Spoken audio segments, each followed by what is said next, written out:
Good morning, everyone. Welcome to Human Touch from Interact Studio, and I mean Interact Studio. We are literally at Interact Studio, and this is our happy place. So for us to be here with about half the family, it is a great morning. I've been doing the happy dance around the studio, and it's just so good to be back in this space. You'll expect to see us in this space from now on. Before I hand it over to Jess and our spectacular guest, I wanted to share a little bit of a thought, a little bit of a story, and it is about the human voice, the miraculous human voice, and this is in honor of Joni and what she does. You know, when I was in my first half of my career, I was in broadcasting, and most of that time was spent in radio. And I loved it. One of the reasons for loving it was an appreciation of the human voice without the competition of video. And video is wonderful, but it is, a gladiator to fight as far as competing for the senses. And there is something really magical about a thoughtful human voice in a space that you can really hear and appreciate, like Joni's. So, there is something different that happens. In fact, I think that even the telephone today is more intimate for us because you're in this quiet space with someone. It's private. There is a different kind of feel. You are your spoken voice, the spoken word, and the way that you say it, the unique style is how people know you. Think about when you call home and how people absolutely love to hear your voice. It's how we know you. It's how we experience you. We miss you that way. NPR, for example, I was fortunate enough to work for an NPR affiliate for a little while, and the storytelling, oh my goodness, that the news brings us on NPR is just powerful. So the tip for today is just to be intentional about the way you use your voice. And you can think about it as, choose some lovely words, pause before you speak, call a friend. And I want to share one quick quote, and then I'm going to bring Jess on. This is from Clue Train Manifesto. I don't know if you remember that book. It's still a great read. But the quote it goes like this. The human voice is the music we have always listened for and still best understand. And so with that, I would like to turn it over to Jess.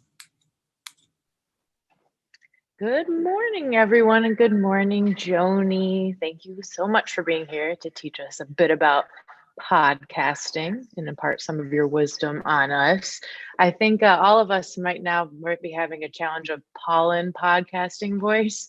I think it's a bit much out these days, and I'm sure that's a challenge for you as well, Joni.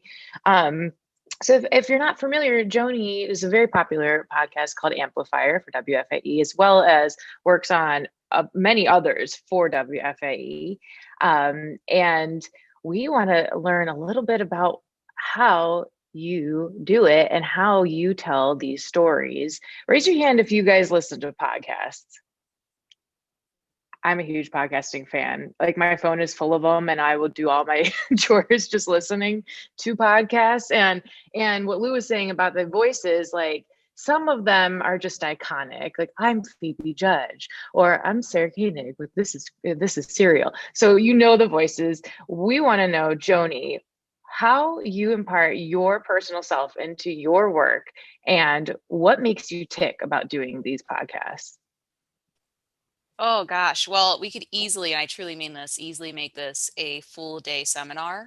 Easily. Everyone here, I know you want to spend 24 hours with me. Let's do it. But no, in all honesty, Jess, it's the big question of, why are you doing this podcast? What is it that's motivating you? What's motivating your passion, your love for storytelling, and also who your audience is? Because at the end of the day, there are millions of individual episodes of audio stories out there that anyone can listen to on any device.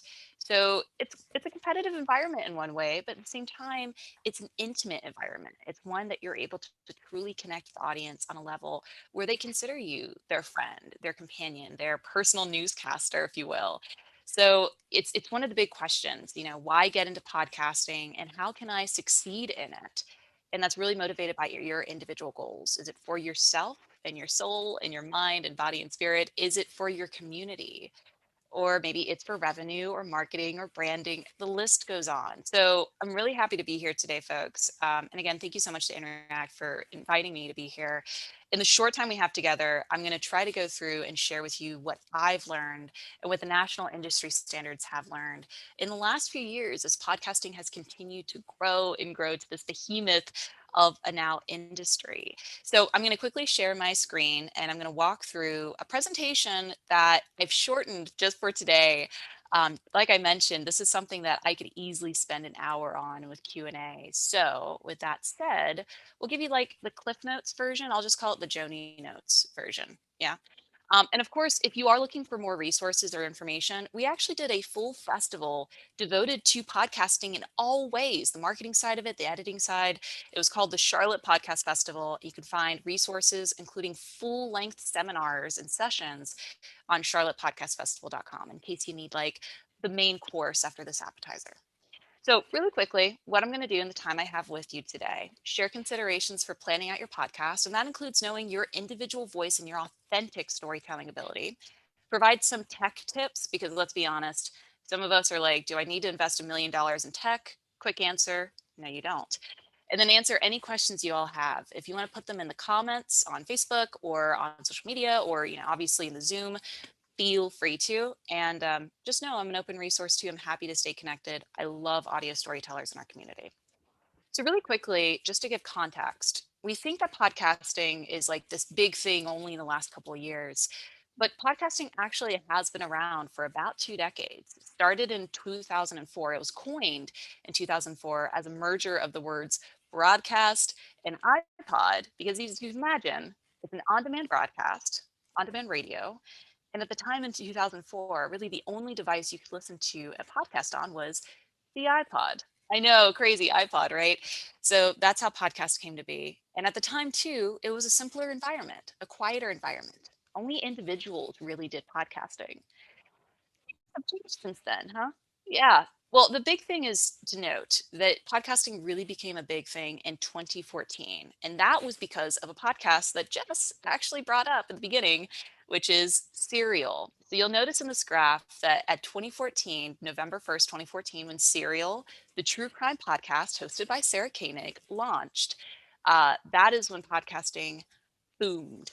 Podcasting in terms of people searching for the term, people wanting to listen to more of it, people wanting to make podcasts. It all started uphill and it continues to be that way ever since. And as I mentioned earlier, today there are more than 850,000 active podcasts. That's nearly 30 million individual segments of audio in more than 100 languages. I mean, if you think of an idea and you know that it's going to connect with someone or even just benefit yourself, do it, because everyone's doing it nowadays. Individuals are making podcasts, companies large and small, media companies, whether they're radio or print or television, and then even celebrities and comedians, churches, dogs. Everyone's doing it. So what I'm going to share with you are 4 basic tips. These should be able to guide you in some small way to be able to bring your audio to life in whatever way, in whatever fashion you're wanting to get into podcasting. So the first tip here is to decide what you want to talk about and why it matters to your audience. Jess brought up a great question at the beginning of just, what is it that drives you to make this? What's the thing about your authenticity that you're bringing to the table? So think of this as a precursor to you creating an elevator pitch, a Mad Libs of sorts, where you're filling in the blank of this is what my podcast is, this is what it's going to do in the mission of it, and this is why you should listen. So the basic questions to ask yourself when creating this elevator pitch, this mission statement, this goal that's going to be driving you is, what is the story's driving question?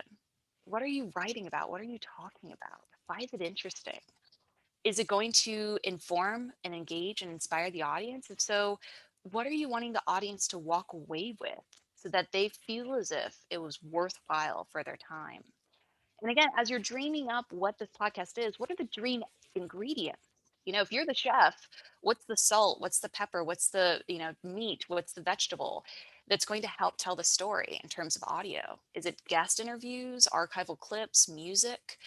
And again, what is it that you're doing this for? And is the audience going to feel as if it was meaningful for them?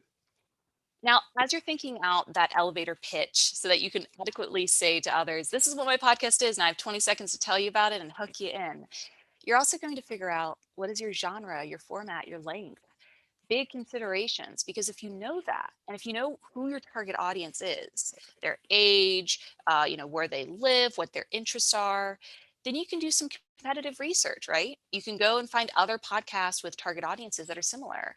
Go find other podcasts in the same genre that you're wanting to be, modeled after, take inspiration from. And there are tons of genres out there. Society and culture, which is typically a catch-all category for interviews and kind of news of sorts. You have political shows, comedy shows, history, sports, science and technology. The list goes on. So I would just say that you can do a podcast about anything. Some of the most popular podcasts out there right now, yes, they're news and politics, or they're true crime, or they're comedy. But you can do anything, and you can make a mix. There are some nonfiction podcasts that are rooted in history. There are some sports podcasts that also have politics and news elements. Feel free to make it like a Frankenstein monster of sorts, where you're piecing together all these bits to fit what you are wanting to do. Now, formats can range all over the place. You have formats that are like interview based, like Terry Gross, Fresh Air, solo, where you have just one person on the microphone, multi host or roundtable discussion, where you have a conversation with your friends and record it, or a sound rich documentary style podcast that is storytelling, like the true crime series, the ones that are really like a television show or movie. And it all just depends on your resources and your mission statement. Some of these cost a little bit more money to do because, as you can imagine, the more people you bring onto a production, the more things that you're going to be juggling. But it's really, again, dependent on what you're wanting to make. And if it sound rich, then invest in an editor and a musician and a composer and get that done. And it's going to be great. And one of the most common podcast questions I receive, and one that you all may be having out there, is how long should the episodes be? Well, short story is they can be as long as you want. Podcasts don't have any limit. And compared to radio, as we're talking about radio having to be exactly on time, starting at noon, ending at 1 o'clock exactly, podcasts aren't like that. There are practically no restrictions. So should you make an episode a minute, 29, 35, an hour and a half? It is up to you. But as you all were probably here for, we're in here for a short amount of time. You're wanting to get the most information. The same thing applies to podcasts. Don't waste the time of your listener. It is time that they can spend anywhere else doing anything else in the world. So don't make them do the hard work of editing a show for you if you give them a 2 hour long episode. It's unrealistic to expect them to stay connected. So be mindful of the time you're putting into the show and how long your audience has to listen to it. Now, tech, I'm not going to be the person to say, look, here's exactly what you need and how much money you need to have. You all know those numbers. You all know those answers. But I will say is that anyone can make a podcast at any budget, at any monetary level. So if you do want to invest in maybe a subscription to the local studio where there's podcast equipment, maybe Huga or Advent Co-working here in Charlotte, where they have those studios set up, by all means, do that. If you want to get an external microphone, a Blue Yeti microphone, or something that you can hold to make you sound and look like a podcaster, they're relatively inexpensive. You can get those. But if you simply just want to use what's already loaded onto your device, iPhones come equipped with a voice memo app. You can record a podcast with that. Again, it can go from $0 to a few $100s or more. And you can make it sound good in either end of the spectrum. And if you are looking for music, let me just say, as someone who hosts a music podcast, Amplifier, that not all music is equal. There is a difference when you're using a Bruno Mars song versus a local composer song or a royalty-free, copyright-free music track. Bruno Mars, if you use that, you might get sued if you don't have the rights to it. And let's be honest, we're not all friends with Bruno Mars. I'm not. If you think I am, I'm not. So I would just say make sure that whatever music you're using, royalty free, copyright free, and or you own the rights to it. And you may just want to reach out to a local musician or composer, in which case let me know. I'm happy to make the connection there. And of course, with editing, if you are wanting to be the person that puts all kinds of filters and effects, there are programs that can do that work for you that can make it sound brighter and better. Some cost a little bit more, like Adobe Audition, and the same suite as the Adobe Photoshop products.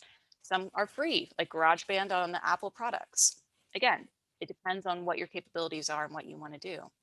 And once you have your podcast, the audio, the interviews, maybe some music, you can distribute them to a podcast host that will then share it with the world on Apple Podcasts, Spotify, all the podcast apps and devices.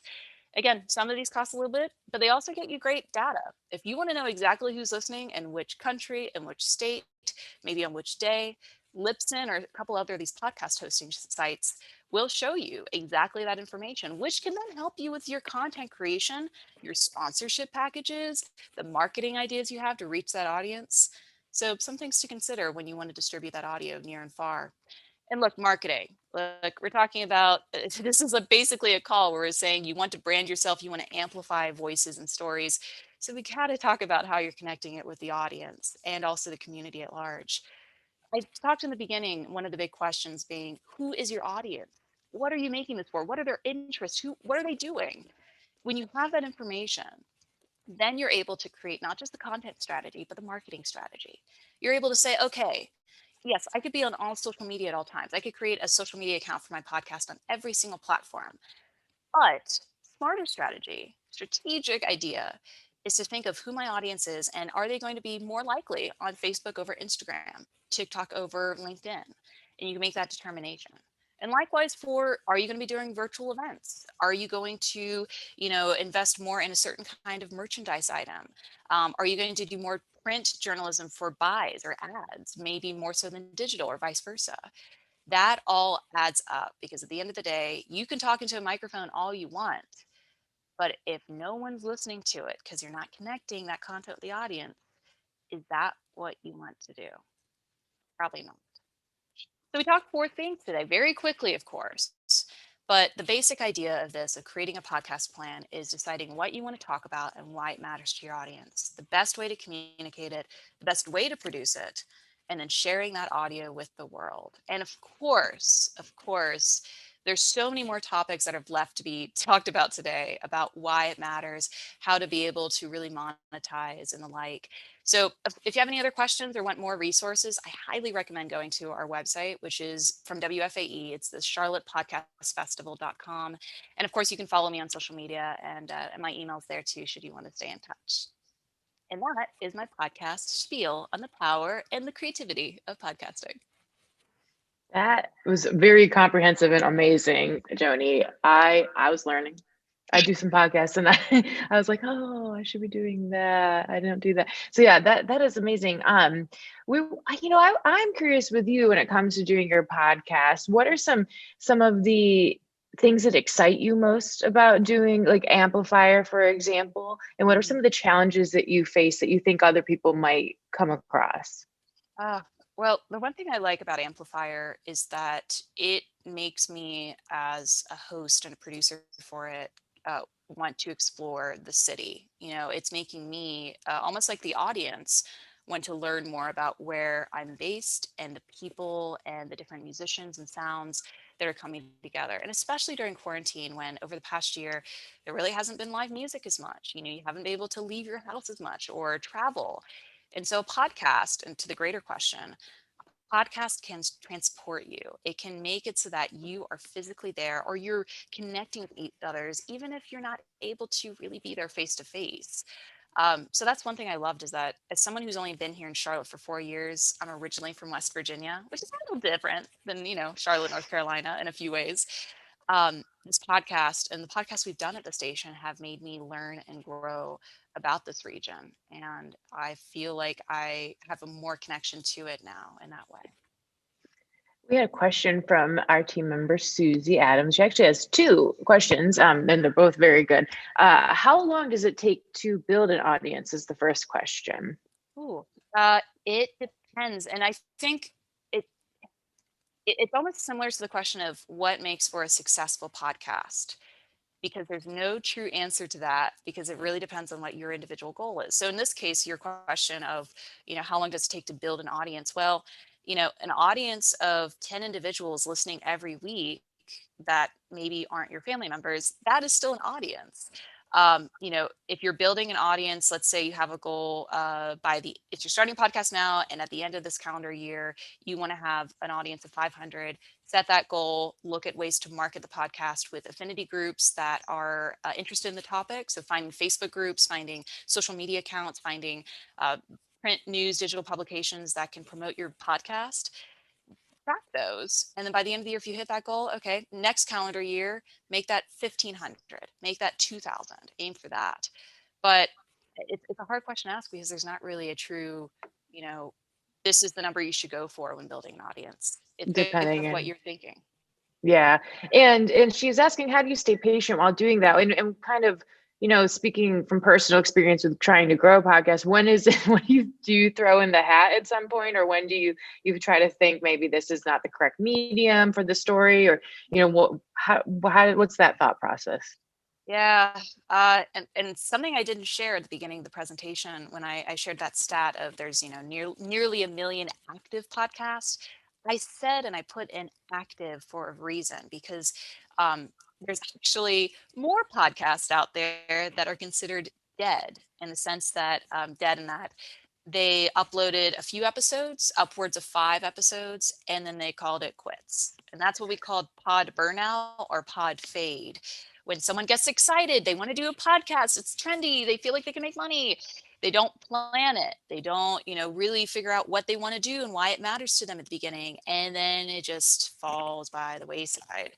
So, the things I recommend, and things that we've actually talked about at the Charlotte Podcast Festival in a session dedicated to burnout and fatigue, is really just rooting yourself in, baby steps. You don't have to run or sprint at the beginning.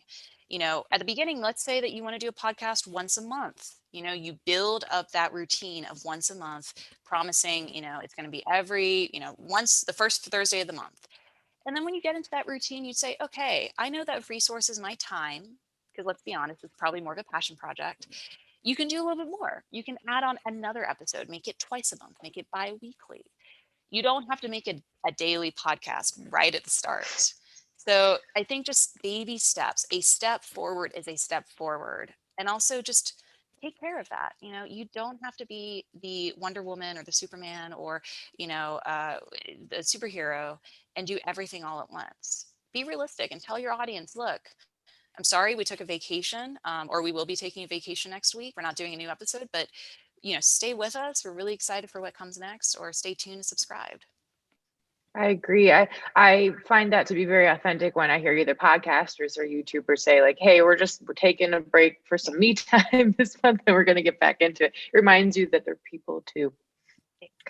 We had another question from our team member, Porter. Have you noticed any new genres or methods of podcasting emerge over the past year during the pandemic? Ooh, Porter, that's a really great question. So I've seen some experimenting with, obviously virtual events or virtual podcasting or live podcasting. You all may be familiar with a new app, a relatively new app that you can kind of see tangents of in other social media accounts. It's called Clubhouse. And Clubhouse is an app that basically acts as like a chat room, but there's no visuals, it's only audio. And a lot of folks, whether it's Elon Musk or Tiffany Haddish, celebrities or people like you and me, have used it as a way to connect, have conversations, have panel discussions, have almost like live podcast tapings without any visual or person component. And I think that's something we're seeing more and more of, is how can you, using the model of radio and live talk shows, how can you put that in a digital space and a social media space? So not necessarily format as in, or genre as in like, oh, the comedy podcast that's now, translated in like Klingon, but I think it's still something to note. And we're seeing that too in Twitter. Twitter spaces are becoming a thing now, similar to Clubhouse. So I'll be curious about that, the divide of audio and social media. Yeah, everything's merging. Mhm. Question for those who may be looking for sponsorships for their podcast. How does one go about that, even at like a smaller level? Good question. And this is something I would always recommend to folks when they're thinking of monetization. And look, if your goal is to monetize a podcast, have it be a part-time or full-time career, then great. You can have any number of goals for personal or professional reasons. But for sponsorships, I would just tell anyone that you don't have to have a full season of a podcast already released with data on it in order to sell it. You can sell it right now, and only if, even if you only have an idea. You don't have to have a million downloads and then be able to say, okay, now I can look to sponsors. So my tip is that whether you do have a podcast already up and running and you want to seek advertising for it, or if you're simply in the ideation phase and before you even release an episode, you want to acquire a sponsor, have a pitch packet ready. Really iron out, like what we shared at the beginning, what are the key questions that you can answer when you bring this information to a great sponsor, a local sponsor, a national sponsor. Questions of elevator pitch, what is the 30-second spiel of what this podcast is, why it's unique, who is the target audience, and why this is a great connection or a great avenue for your potential sponsor. And I would also say the cherry on top usually is that you have visuals to go along with it. Have the logo for the podcast, have little social media templates, audiograms, quotables. I would also say that should you want to be, the great example of what it'll sound like, make a trailer, make a radio promo. It doesn't have to be long, just 30 seconds, a minute, and then tag it at the end with the sponsor's name or branding so that when you bring it to them, you can say, hey, look, I brought a trailer so you can actually listen to the sample of audio I'm making and how it relates to the season that you could buy into. And then when they hear that little tag at the end where it says support for Amplifier is provided by, that will bring them in to say, oh, that's what it would sound like. That's the sponsorship potential. But I would just, in general, I would say, sponsorship is kind of nebulous. So you decide how much you'd like them to be brought into. And if maybe there are different tiers of what's being offered, pre-roll, post-roll, ads, language on the website, there's lots of flexibility. Who else gets excited when Joni does her radio podcasting Yeah. voice? I just have to bring it, especially when I do that little like support for it. But it brings you in, right? It makes you feel like this is like a live podcast. I can hear, I can see. So that's that excitement that you want to bring to the table. So the sponsor's like, I can. Okay, everybody. Well, thank you so much, Joni. This has been, it went by like that. It went way too fast. We could easily sit with you for another hour, but thank you so much for spending your time with us and using that. You really have such a silky voice when I listen to the podcast. I just kick back and enjoy the music and the whole environment that you create. So next time we will see you in 2 weeks, right back here on, what is that, Porter? Thursday, 22nd. The 22nd, and you'll be interested to know that our own Jess Barilla and Porter Metzler will be doing personal branding and social media. So it's going to be a really topical, relevant program for everyone. And thank you again for being with us today at Interact Studio, which is, a huge thing for us to be back. We love you guys. We'll see you soon.